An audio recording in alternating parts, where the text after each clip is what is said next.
In this lecture, we will discuss some of the more common tools and properties that are used in Visual Basic.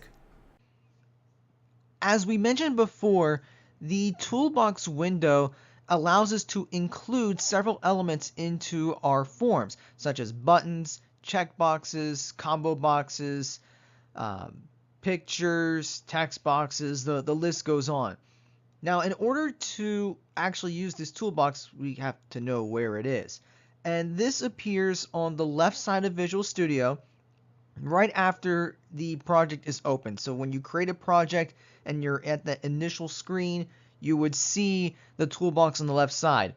Now, if it doesn't appear right away, there are a set of tabs on that left side. There's one that says Data Sources, another one that says Server Explorer, but one of them should say Toolbox. So you can click on it and a little window will pop up. And from here, we can actually look at all the tools that are available.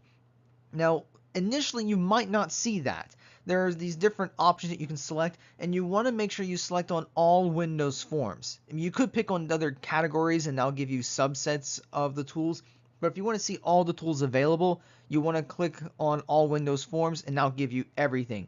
And when you do that, all these tools would be sorted in alphabetical order. That way, for example, if you're trying to look for a button, you know to look at the early part of the list, but it will give you every single tool available in Visual Basic.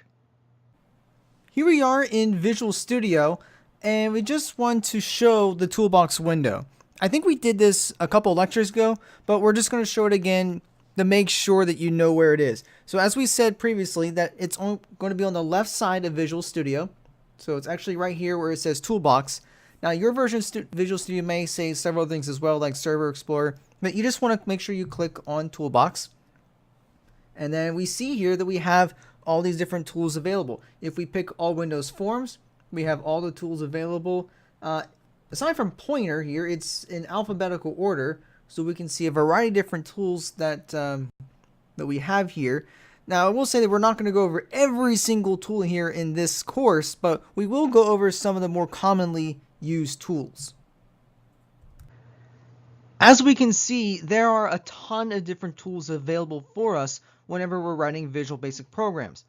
We're not going to be able to go over every single tool that we have, but what we can do is go over some of the more common tools that we'll be using in our examples. So what we'll be doing is looking at the following tools for now. We're going to look at the label tool. We're going to take a look at the button tool. We're going to be looking at the text box tool. We'll be looking at the picture box tool. And then finally, we'll be looking at the combo box tool.